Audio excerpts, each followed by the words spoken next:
To see you, nice to meet you. Let's give a few more moments for everybody to convene. I guess it's not going to be a group of thousands watching our little video here.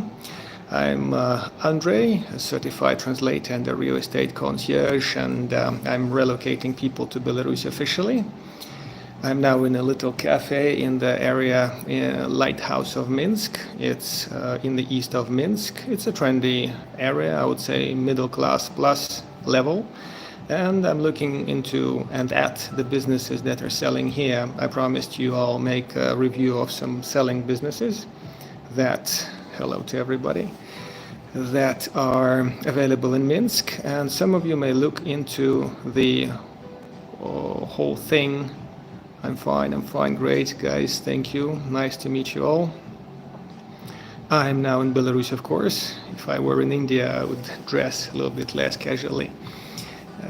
The next week's video is going to feature a few businesses which are selling right now in Minsk, costing $100,000 to $1 million. Some would be cheaper than $100,000. Mostly they are in catering, beauty and fitness, and mostly that. And we'll see what kind of things are available around the city, not just in this area. And you'll see whether or not you'd like to take a risk. So speaking of my official line of business, I'm relocating people, starting from immigration consultancy to official visa support to serious clients, not just the guys who are asking for invitations. I'm not dealing with those. And I'm also a real estate concierge, which means I'm making a link between you, a potential buyer, and professional licensed real estate agencies, because I'm not acting as a real estate agent, for a deal, be that accommodation purchase or something commercial. Neelam here is asking about, Patel here is asking about the village house. Guys, like in my previous videos, I would like to point out that village houses are no longer a thing for Indian or Pakistani passport holders. Let's put it less radical. If you're buying a $50,000 house in the countryside 1 hour away from Minsk, for instance, or a shorter ride away from Minsk, then it will be closer to 100,000. This is something realistic. But you know, if you are buying a $5,000 house 3 hours away from Minsk and you're showing up there just once a year for 2 weeks, TRP application, this is bullshit. And guys, this is not going to work anymore. And I hope there'll be a soon official release of the police, migration department of the police, whose chief personally assured me of this concept not working again for Indian and Pakistani passport holders, because they are the major clients who were using this thing for residency. And it's not going to be just my words, but an official statement from a state government agency. Speaking of businesses, I also overlooked hotels. I've just seen a few hundred listings on one of the major websites here in Belarus. They include hotels as well, different kinds of recreation spots and so on and so forth. But we'll talk about these maybe in a week before the bar meeting. And today we're talking about our friends, Zia, the lawyer, who is not really a lawyer. Oh, hello to America, by the way. And Harmeet, missing your fried chicken and other things. Thank you very much. Glad to see you all. The Zia lawyer is from Pakistan.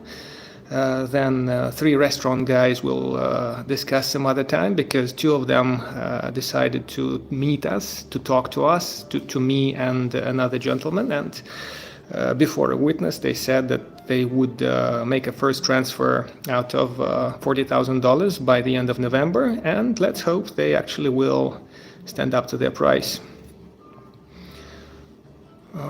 Speaking of people who bought houses and got residencies based on them, it's very likely that some of those residencies have been cancelled already.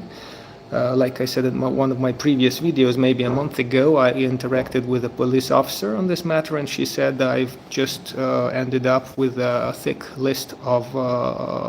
pile of files on my desk and I'm just canceling these residencies like a machine gun, because a lot of guys bought some bullshit houses which are hardly good for locals to survive in them, and they somehow got residencies. Now I'm canceling residencies, so I would assume pretty much that some of you guys watching this video or some of your friends may be away in India, with your houses being here and with your houses allowing you to come to Belarus on a visa, on a private visa, 90 days through the whole year, multiple by the way, but your residency may be already cancelled and your notice of cancellation may be already on the frozen door of the house, of the frozen house. It's now quite cool outside, first frost, snow and everything, so the weather is kind of on the extreme side, but it's gonna warm up a little bit quite soon. In a couple of days it's going to be 0 for the next week. November is generally on the cool side. It's the first wave of cold here in Belarus, but we're getting the first snow, the first frosts, and then the whole thing is back off until mid-December, when real cold weather sets in, and the real winter is around late December and early January. So speaking of TRP cancellation and deportations, I would like to highlight first two things. Kavaljit, that is my client and friend, who is now in India, is coming back next year. We'll just work out the most practical time for him to come, and the rumor spread by the bad boy that will not be named during this video. Bad boy spread the word that he got him deported. Again, this is not true, because Kavaljit's departure was necessitated by the festival and some family reasons, and his residency did expire, I confirm that, but at the same time the residency was only issued for 3 months by the bullshit lawyer, Mr. Zia Khan. I hope Zia is still watching this video. Zia, the police wants to talk to you, so your residency also is over in 1 week, and I guess then it's gonna be funny. Thank you very much.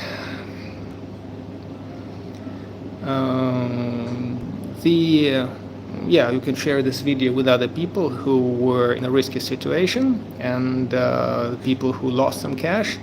And of course, the more evidence we have, the more chances we have to take our friend to court. We have some recorded calls, we have some evidence, but 2 cases is just not enough. One of the guys I'm going to talk about was frauded in February, and he is still trying to scrap evidence and to decide whether or not the bad boy is going to refund him, and this will be an official case. Again, let me tell you in, let's say, plain English, I'm not talking about the big operator, Mr. Priyanshu, because, again, he's official guy, as many of you may know, and he has permanent residency. He is hooked up with big agencies and so on and so forth, so he's a serious guy. I hope you can read between the lines, and I hope you can check with the embassy and the community about this. So Mr. Priyanshu is not that miserable as to, deal in village houses and do all the strange shit that we're discussing here. And our bad boy that we're talking about, he's also pretty much into luxury cars and all this gold bullshit about him. But no, it's not Priyanshu. I'm officially telling you that. So carry on watching the video. I hope it's gonna be exciting. Yeah, a little bit about the bad boy. The bad boy has this air of luxury about his ass, and he is talking about his multiple connections, and the minister's daughter is in love with him, and he has connections good enough to take you to the offices and talk to the top bureaucrats. I mentioned this already, but in Belarus, top bureaucrats have reception hours. Some of them are a bit discreet, but I can easily go to the office of the chief of the migration department, and it's going to be official reception, no connections or corruption involved, and the matter will be laid on the table in a business-like matter and discussed just the way it should be. And by the way, the department chief knows about the bad things, wrong things happening with the houses. And like I told you, as a result of our discussion last week, he assured me that the residency thing is not going to work for cheap houses around Minsk, like I said, the bullshit houses. It has to be serious things, serious property, and then you'll get your residency or keep your residency. And this has nothing to do, as far as I can judge, with EU applicants. US, Canadian homeowners, it's just absolutely okay for them. Your questions, guys, are most welcome here in the chat. Please be reasonable, be polite, and I'll be happy to enlighten some things free of charge. No more technical piece of advice is a matter of consultancy, which is a paid thing, paid service. So let me tell you about how the whole thing worked with Kavaljit, because we have the circle of fraud completely done.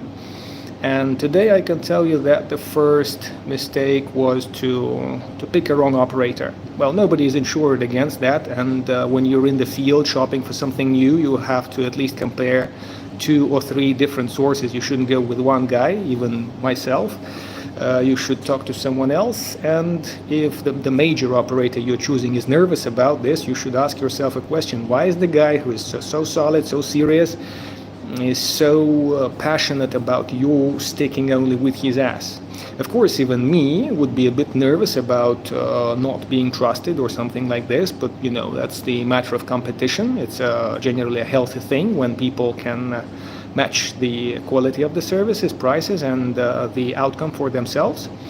But in this story, we'll discuss Kavaljit's case, and Kavaljit, it's not meant to be spanking or anything. It's just a lesson that you have learned and I have learned, and that's just how it happened.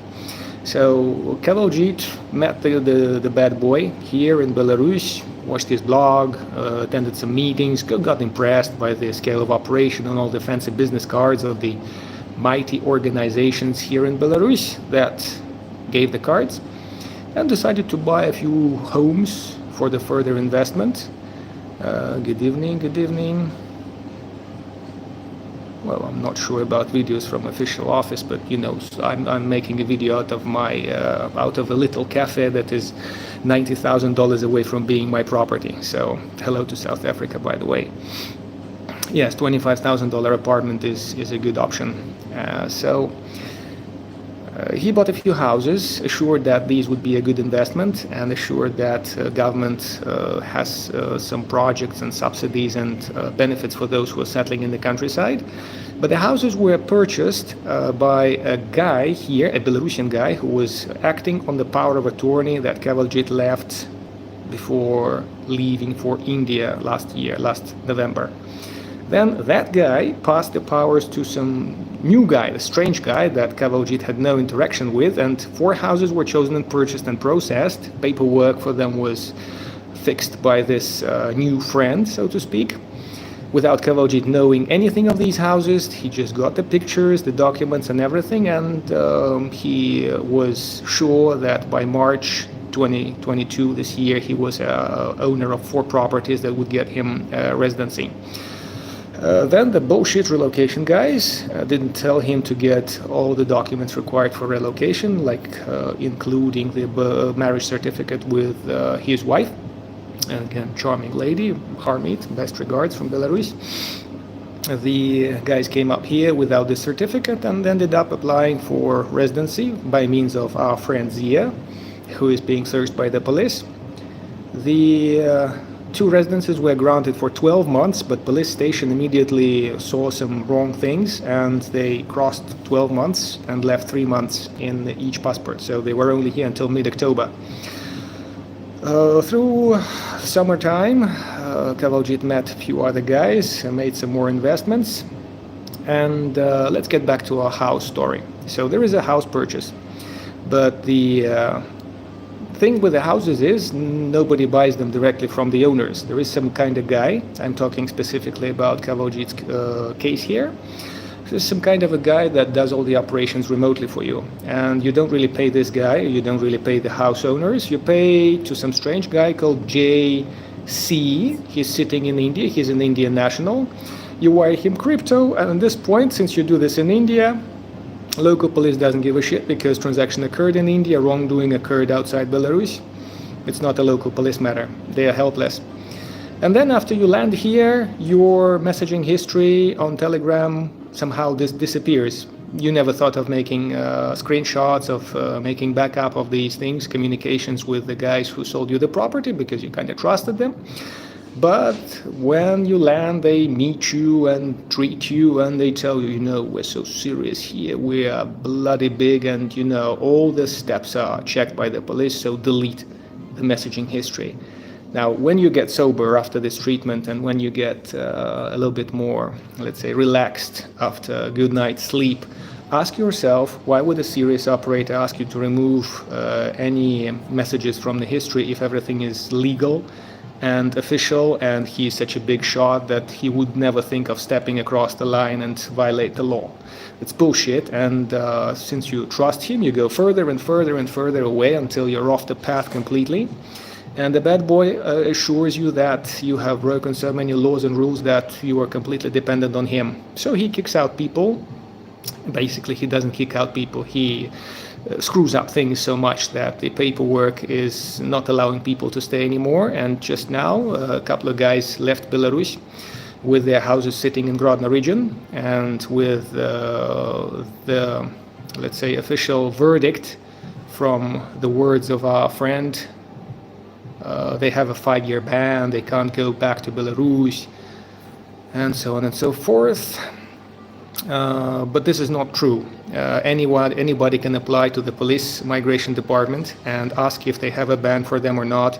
I'll put a link to the official inquiry page of the police ministry, and even these guys who have their homes and a lot of money buried here in the homes and other projects, they can double check if they can come back and if they can take a legal action against our friend, the facilitator. So I would recommend to collect as much evidence as you can while you're asking for your money back, and while you're having some other plans to make this official. By the way, he doesn't really give money back. We tried to approach the bad boy asking him to refund Kavaljit's houses, but he was not very communicable. He just said that Andrei can call me, he has my phone. We'll see if I can call him, but so far I guess one of the phone calls from us unanswered cost him $10,000, because at least one guy got a clear message that something is wrong with this thing, and he got a refund. But he was a serious guy, I mentioned that in my previous videos, that's why he got the refund. Everybody else, now we're switching to another point of my story, the silence of the victims. Many of you guys are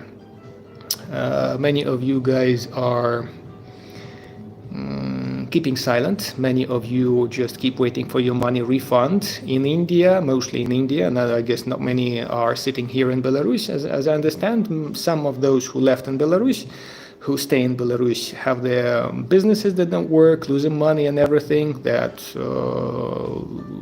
chat together, relax together with the bad boy, and that make a cheerful facade for those new people coming to invest their money, but none of the investment ever works out. So they just work as a bait, maybe to share some kind of winnings or whatever, I don't know, but nobody gets their money back. Just take it for fact and start doing your homework, guys. So far it appears, as far as I understand, I'm the only guy who is officially trying to tackle the problem of one Indian scammer screwing his fellow Indian guys. And there was this thing with the embassy. I went to Pakistani embassy to interact with the ambassador about the Zia Khan problem, because Zia is a bloody Pakistani guy. And it's kind of strange that nobody approached me with a question, Andrei, why did you go to Pakistani embassy? There was a sensitive event, we're kind of upset and everything. No, bullshit, everybody is just cursing.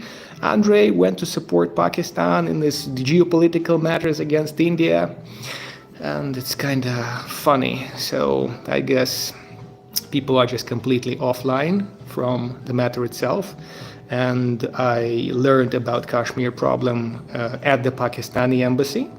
and I could access the embassy because the public event was there, the doors were open, and I couldn't just say, yeah, guys, before you get this scary presentation, could I have a word with the ambassador and everything? I was sitting on the chair hearing the story, and I guess as a Belarusian in an embassy located in Belarus, I have the right to be present at an event that tells me some information. Whether or not then I kickstart this information, use it for something else or not, is entirely my business. But somebody else concluding far-reaching wrong things about this can just go, So point is that the matters between India and Pakistan are to be resolved by Indians and Pakistani, and I personally believe that people can just sit at the table, have a drink, coffee, maybe something stronger. By the way, anybody in Minsk is welcome to Malt and Hops meeting of the expats, which will be on Sunday, next Sunday at 19 o'clock.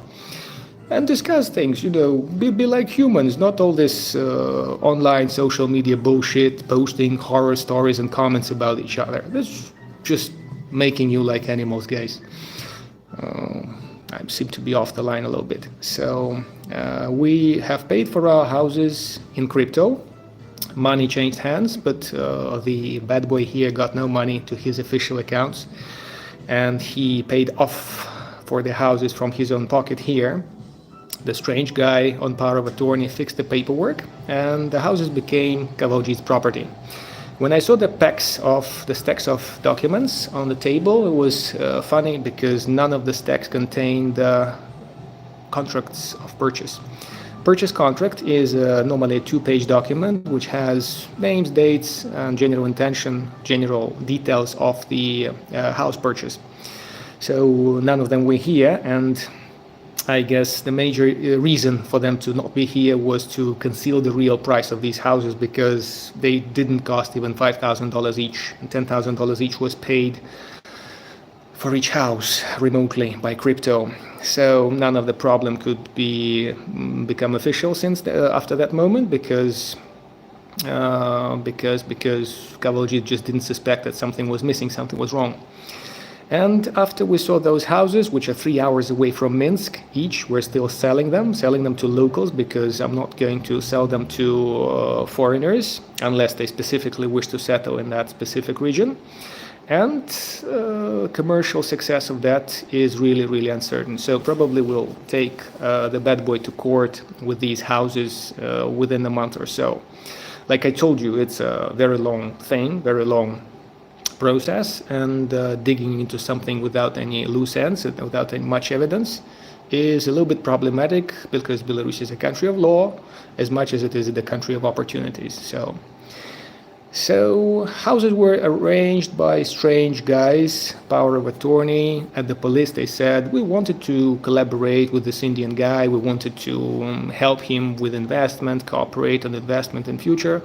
The strange guy said that at the police station, and he said that I wasn't paid for anything. The $1,000 rights that he was giving to Kavaljit and his wife to the properties with the supplies for their 2-week survival at the house, he didn't get any money. He was interested, and out of the goodness of his heart, he did all this concierge stuff for him, collected keys, arranged streaming, and all the paperwork. He must be a very kind man. And the bad boy also clarified the absence of the purchase contracts by tax issue. He said that this is to lower your tax, Kavaljit. Like the tax office doesn't get the scan of the contracts from the housing authority and the please talk about PRP special cases. It didn't. PRP special clause, if any. I don't understand the question, Vikram. Please be more specific about your TRP question. I didn't get it.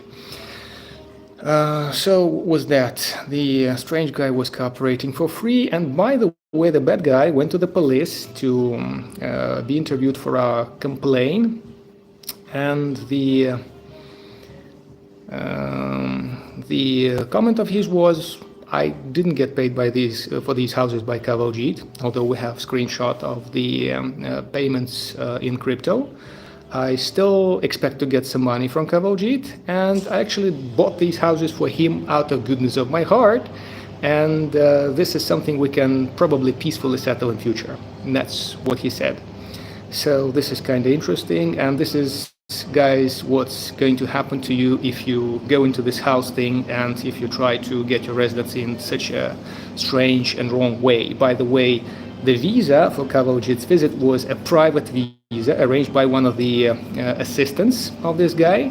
And then again, ask yourself, if somebody is really seriously relocating people to Belarus, why would the visa come not from their company, but from some bullshit friend of friend, and basically make it a private visa, not a business thing, not a client and company thing. And again, there's nobody to complain to. Some people promise PRP and there's some special clause in 10K. Yeah, it's bullshit. Permanent residency comes from investment of 15,000 base units. It's roughly $150,000, and housing has nothing to do with this, Vikram. I hope I answered your question. By the way, any questions, guys? Any questions on anything? Just be reasonable. Don't tell me how can I earn $1 million investing 5,000 into shawarma kiosk. I don't know how, or otherwise I would have a couple of kiosks myself. And through this live video, I'll be happy to enlighten you on these matters. Further questions, once the video is over, you can push on the video into comments. I'll leave my contacts, all my contacts basically, and donation links are under each video of the channel. If you donate $5, $10, $20 to the channel, that will be very welcome, because I'm running out of fuel money pursuing the bad guys. So that would be very, very sweet and helpful. So again, speaking of complaints, nobody gets their money back, and then there are deportation stories, all the horrible things about, oh, I'm so powerful and I know so many people.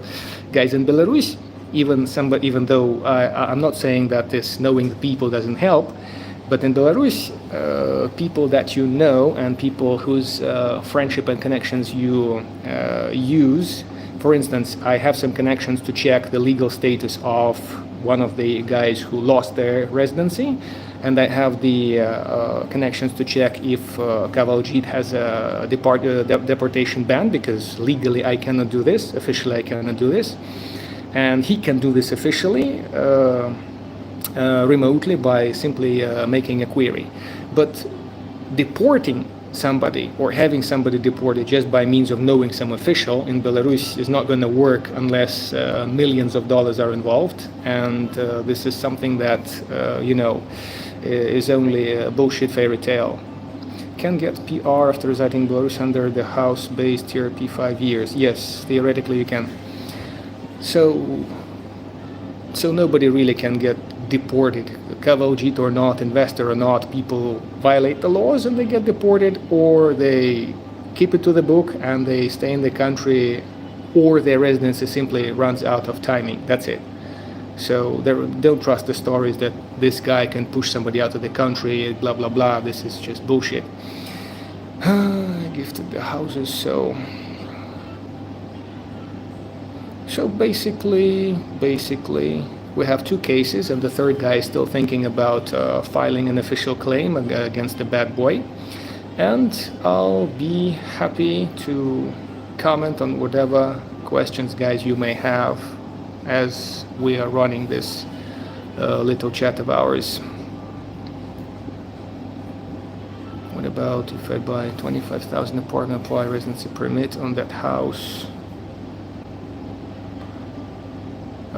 Erdogan guy, I guess it's not a Turkish guy, writing, please forget about bullshit village houses. Just full stop. If you ask again about some cheap property in the village for 2,000, I'll just ban you. Thank you for understanding. Again, guys, residential property that gives you the right to live in Belarus must be a serious thing. None of these Boy Scout two-week survivals in the bush anymore. Toilet, electricity, gas, cooker, furniture, everything by the book. And this is the property you're not going to be abandoning in 300 kilometers distance just until you come next time. This is not going to work. And of course, you now know that you should save your messages if you're interacting with service providers of any kind. And you should ideally struggle to buy a house directly from the owner. So direct purchase contracts in all my deals, my Europeans were buying their houses and sitting directly before the seller of the house. The seller of the house got money directly from him. And I stipulated, and I continue to do so, that I'm not selling houses, I'm selling solutions for immigration. I'm consulting on financial investment, on the better areas to live. I'm hooking you up with a real estate agency that does all the other legal steps, like checking the background of a property, etc., etc. So this is how it should be normally and by the book. So, questions? Anybody? Anything? Oh, and let's discuss the 10,000 thing, by the way. $10,000 houses came as a concept, and basically this concept was, let's say, adopted from me, if not to say stolen, but a little bit, how shall we say, messed up. My $10,000 homes are real, livable homes, reachable from Minsk, and people really use them for summer, weekends. They use them for just a couple of people will live in them remotely because they are dependent on internet, and they mostly have to be sticking around the city. And these houses can be upgraded into mansions, nice houses, whatever, in the future. So bulldozing them away will not be too much of a loss before something for $50,000 emerges there on that spot. The villages have some infrastructure. They are reachable by the online delivery. By the way, recently, one of the largest chains for delivery, Yedostavka, run by Euroopt retail network. The network shortened their delivery radius, and only Minsk region was declared as operating delivery radius of the goods. So that was only for a week. Then they returned their delivery system to the remote provincial parts. But the major point was that the delivery delivery cart was now higher in price, and the terms of expectation, waiting time was higher. So even accounting for this, my concept of settling 1 hour away from Minsk to start with, and many people who bought those homes, by the way, actually bought apartments in Minsk and invested a lot of money. That's a more operational concept than the bullshit houses of the bad boy. That's something that works, and it will keep working.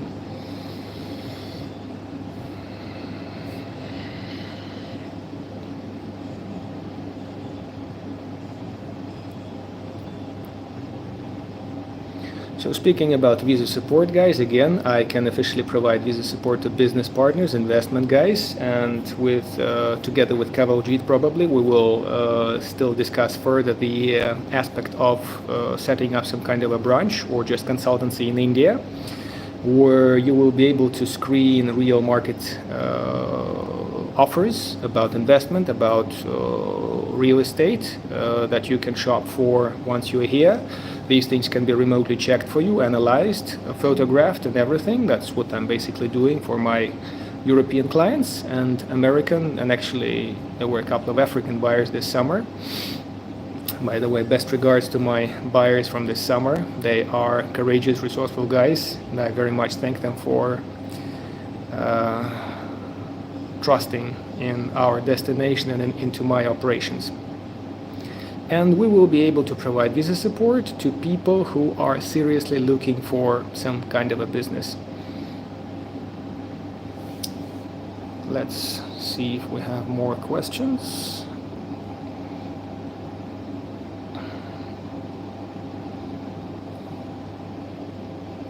Is there a language test for PR? No, I don't think so.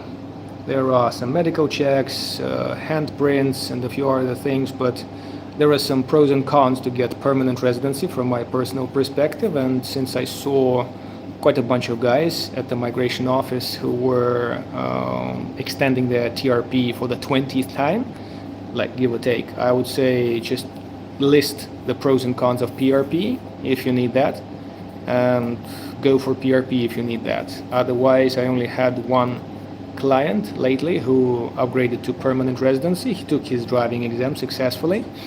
Cheers if he's watching, by the way, that was fun. And Mahanti Brothers, so I don't know. No updates about Mahanti Brothers until 31st of November, if there's 31st of November. If there's 30th of November, I will be confirming or commenting on the 30th. Strange, the Indian embassy seems helpless. Yes, the Indian embassy, by the way, in my previous video I said, well, I wouldn't say I was impolite, I just said the embassy does nothing, but I haven't heard of them launching any message on social network, any theme. You know, the bad guy that we're talking about, the bad boy, is a lousy operator, an unfair operator. And he is very much online. He is frequently on the social media, so why not, since the embassy cannot really do the investigation thing, and that's true, they can't drag somebody, handcuff them and ask them questions, they can sit the victim and sit the bad guy and put the camera on and just they shoot each other questions and answers, and I guess it's going to be a pretty efficient way of telling who's who. But either they're being too correct or they don't give a shit. I don't care, and I don't think they will deport me to India for saying that. But guys, I think that the officials could really do a little bit more than just addressing police station to get the case materials. It's Pervomaisky police station where we got our case on Zia Khan, and anybody who is asking where, well, you won't really get that information, so never mind where the police station is. But the case is rolling. We're still looking for the bad guy, number one, and the others will be probably there soon, I hope. So guys, any more questions? Anybody?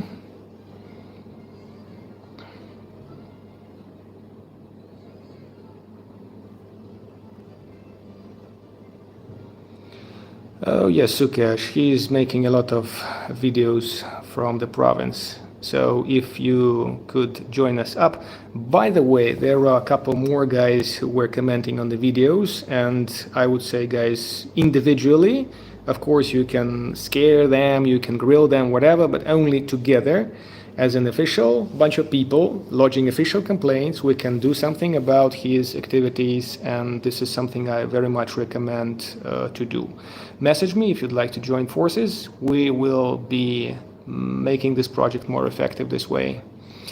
Patel is visiting next month. I'll be happy to see you on the ground, Patel, and offer you any assistance if you have any issue.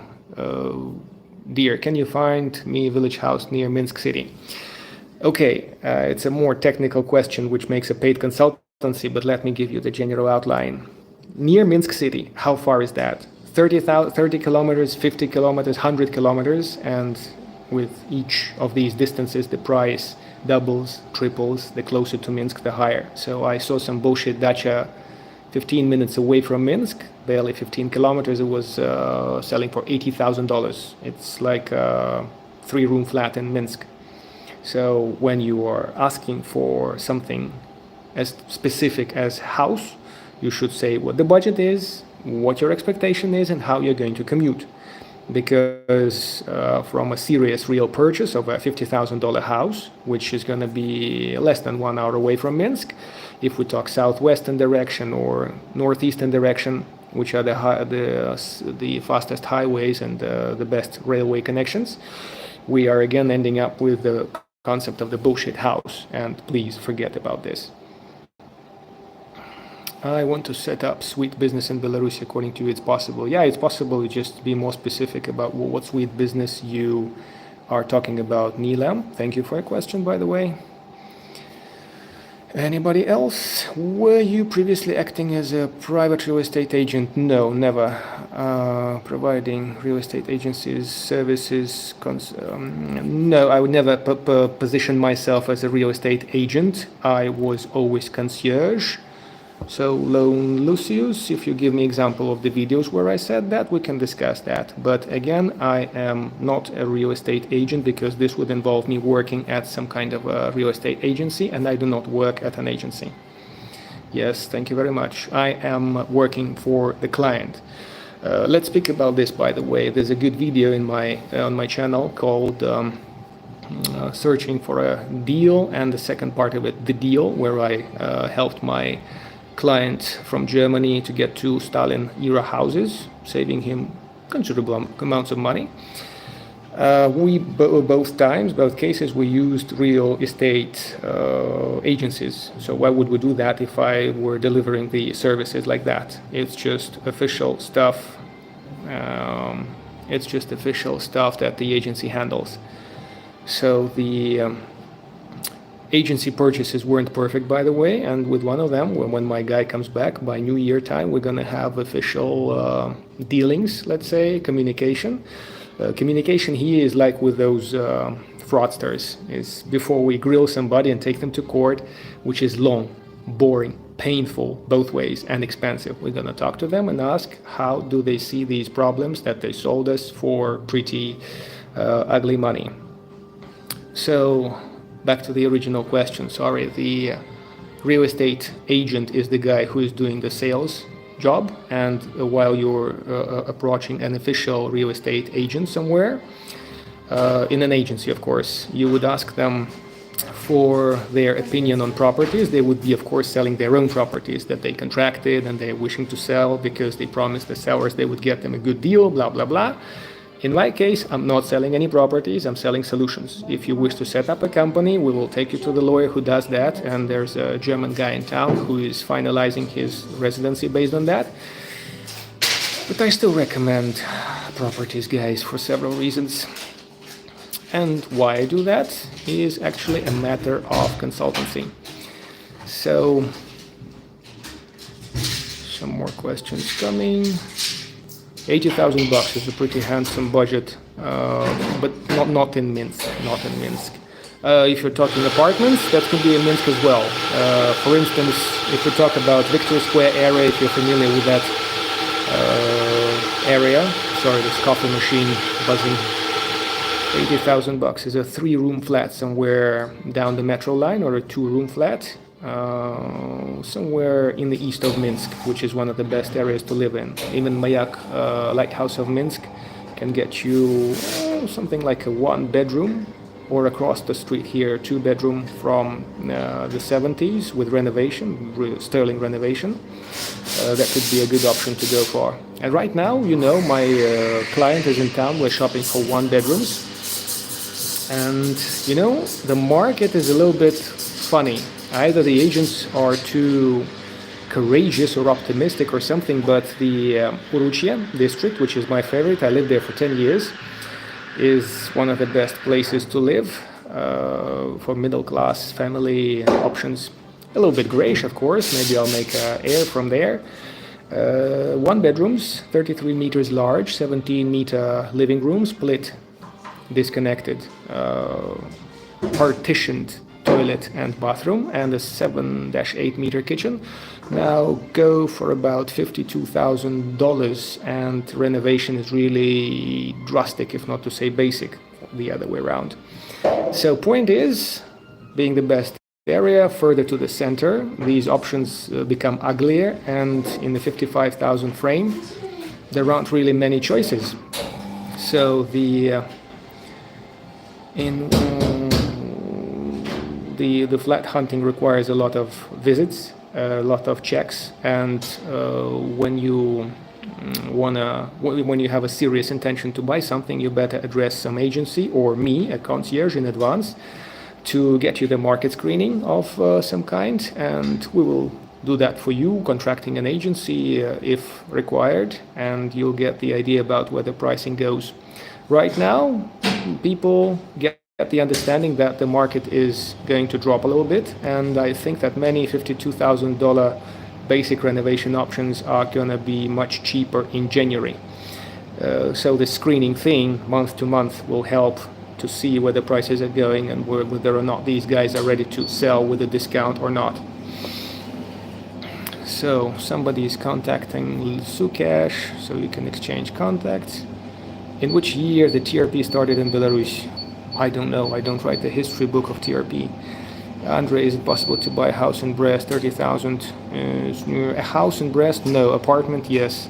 But again, I have never screened Brest properties, so Do your clients ever utilize property mortgage loans for purchases, cash only real estate, culture primarily in Belarus? My clients are mostly foreign, and thank you for the question, by the way. And when we got my first American guy relocate to Uruchia, where we got a nice one bedroom, pushed the price a little bit, and he settled in. He now renovated and has his nice family living there, and not keen to sell it, by the way, a year after. We were in a bank, and I asked out of fun, because normally we have double-digit interest rates here, like 12, 15%, 20% loans. Like this guy, what kind of loan can he get from the charming Alpha Bank? And they said, well, officially he's not employed here, so we don't really give a loan to a guy like that. So answering the first part of your question, do my clients use mortgages, loans? No, they don't, because firstly, they are foreign, they can't get any by definition, and secondly, I think they would rather rob a bank somewhere in Germany or US and bring the stuff in the suitcase here, rather than take a loan here, because these loans are absolutely heartbreaking, to put it mildly. And they never used it, and secondly, because deals have to be here and now, and mostly we use cash under 10,000 and a bank wire over 10,000. So there is another American gentleman looking to buy a village house for less than 10, but we're gonna pay in rubles. And there are different things about payments that I cannot put in the video, but generally, less than 10 is in cash, and there's nothing unusual about this. Over 10,000 is normally a bank transfer. And mostly prices are quoted in US dollars, although it's a ruble market and you're paying in rubles officially.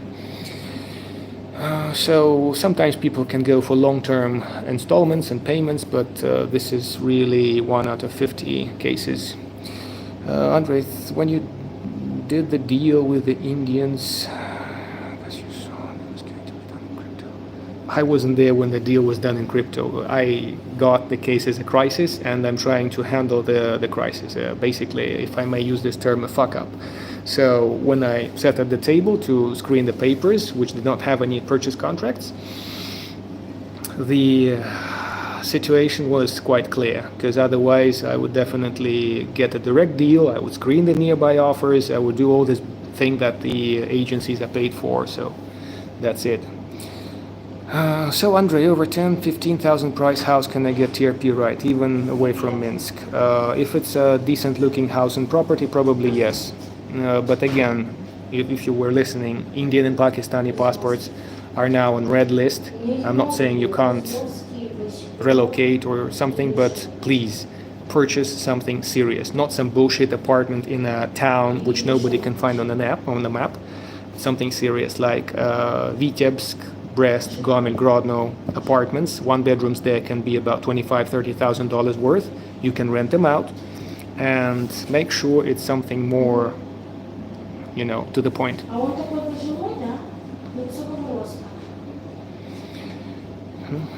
Any more questions? Oh, go. Charles, it's a pleasure. And yeah, there's another guy trying to get an apartment in Vitebsk. We'll be interacting about this matter soon. And congratulations on the deal. Anybody else? A couple more minutes, guys, and we'll be going, because there's more homework to be done. Anything at all? I'm very open, very flexible, very question-oriented today. This whole thing is about timing, and that this kind of timing ruins my weekend a little bit. What feeling have you gotten from government authorities after you discover the services you provide? I provide them officially, buddy. I'm in touch with Foreign Ministry about visa support, and with the airport consulate, and with the police ministry, and I'm more than once a month in the office of the Department of Migration. So do they encourage these international purchases? Yes, they're happy about money coming in, although speaking of technical side of the investment, it's not considered investment. But I very much would say that somebody buying Stalin properties in Minsk, Stalin era properties, or let's say just expensive properties in Minsk, are not unwelcome by the government. And we can talk about general feelings about foreigners from sanctioned countries or countries that sanction Belarus. Sorry for the machine buzzing. Guys coming from Canada, Britain, US with their capitals, they are not absolutely scared and welcomed or something by the government. They keep their properties. There's not even a sniff of intention to confiscate their properties or something like this. They are absolutely totally all right. They are settling, they are living, they're coming to the bar. And again, by the way, if you wish to check my credibility, half of the guys in the bar are my clients and half are not. So you can get all sorts of mixed opinions about what I do and how is the situation in Minsk in Belarus, and proceed with my services with somebody else. I'm very much into competition and I'm very much into quality services, and since this immigration thing is really a serious field of business, I mean serious. Many of you know me as a funny guy who likes to joke, but some things in this life I take seriously, such as border control issues, immigration issues, and relocation issues, especially now that I'm legal here rather than tourism. Hello to Slovenia. That's the thing. So I understand your point. Buy a livable house around 10-15,000 in India. Pass per genuine living hostel will not create problems. Please contact me about this purchase thing. And again, village house for 10,000 is probably not a good option for an Indian passport anymore. Can an Indian start warehouse business? It's gonna be super expensive. Or open up a grocery store nearby Minsk. You can open a store in Minsk. Actually, there are a couple of stores for sale. This is again a business question. I reviewed a few provincial shop offers.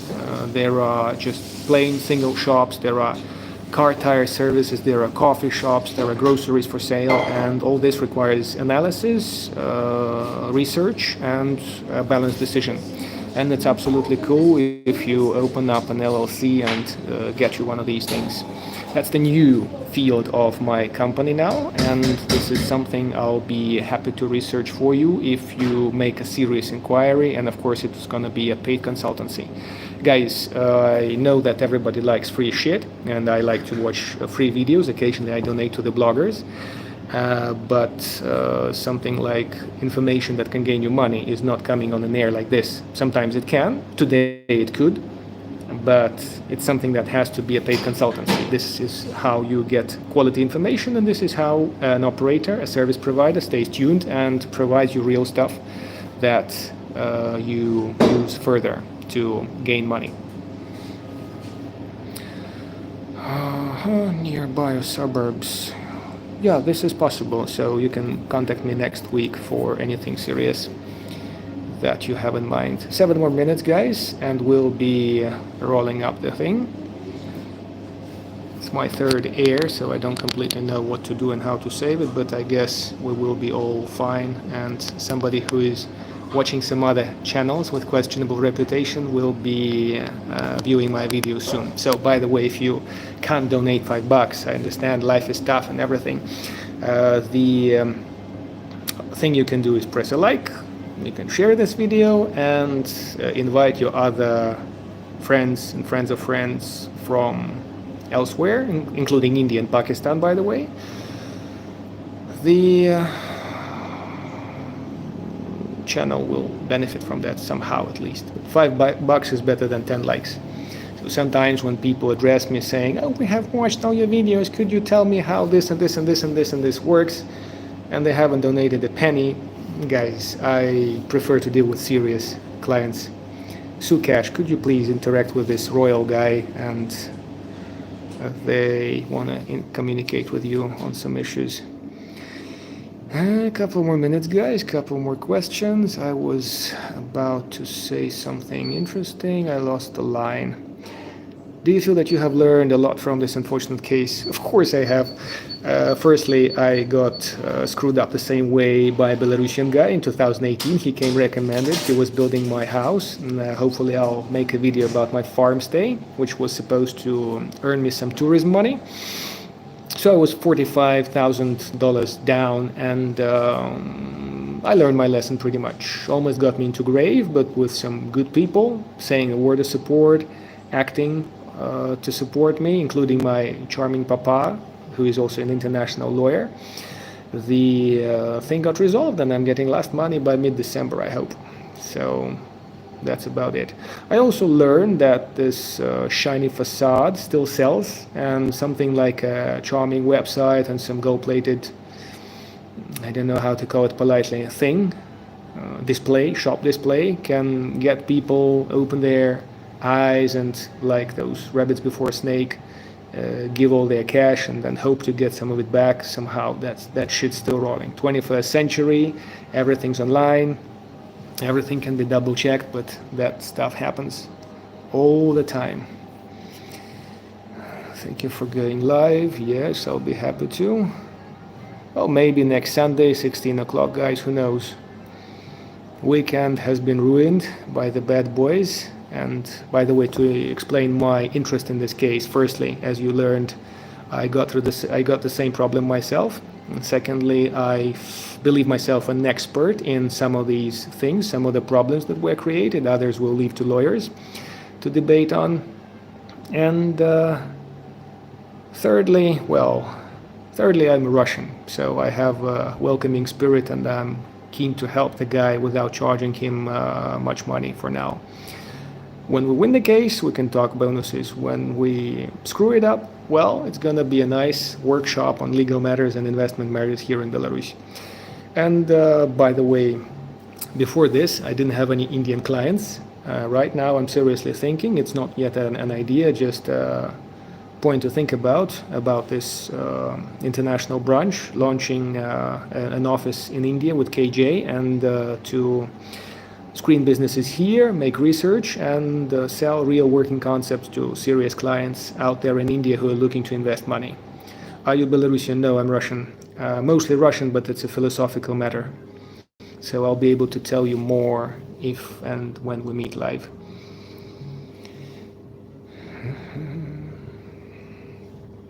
I was born in Latvia, if somebody wonders. I'm 35, almost 36, so I'm living in Belarus. I believe it's my country, and I'm ready to take considerable efforts to stay here and to improve the place the way it can be improved from all angles. Any political, financial, personal questions, anything at all? Hello?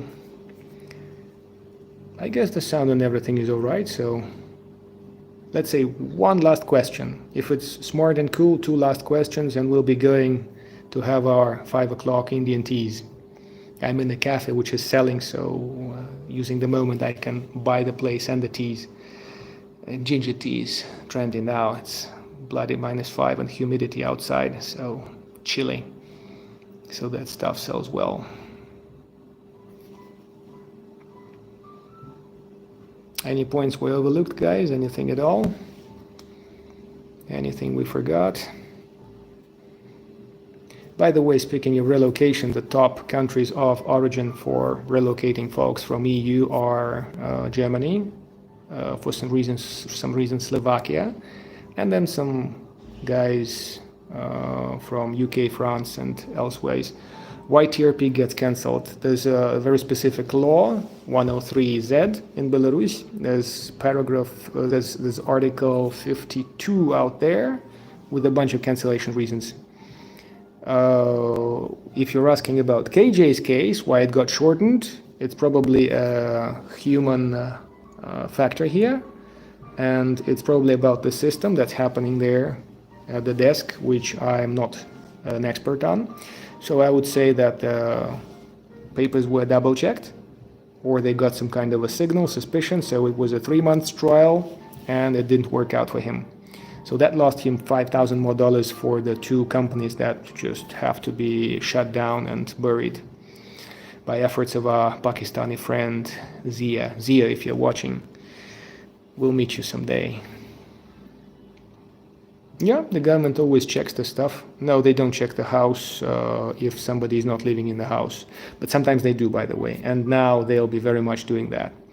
Can you walk through your plan with the cafe? Will you hire a manager? Will you renovate? You can't be serious. I don't have any cash. It's just a nice place for sale. I'll be featuring it in the next video. I'm not a cafe, guys. I don't like catering. It's a very human factor thing, season factor, so it's kind of, you have to be rolling in this field. Do you feel there is much more foreigners in Minsk now? No, since the war, the stream has died down a little bit. So if I were, if there was no war since the 24th of February, I'd be filming this in a Rolls Royce myself, or maybe some nice little Tesla. Otherwise, it's a cafe that somebody else is selling to somebody else.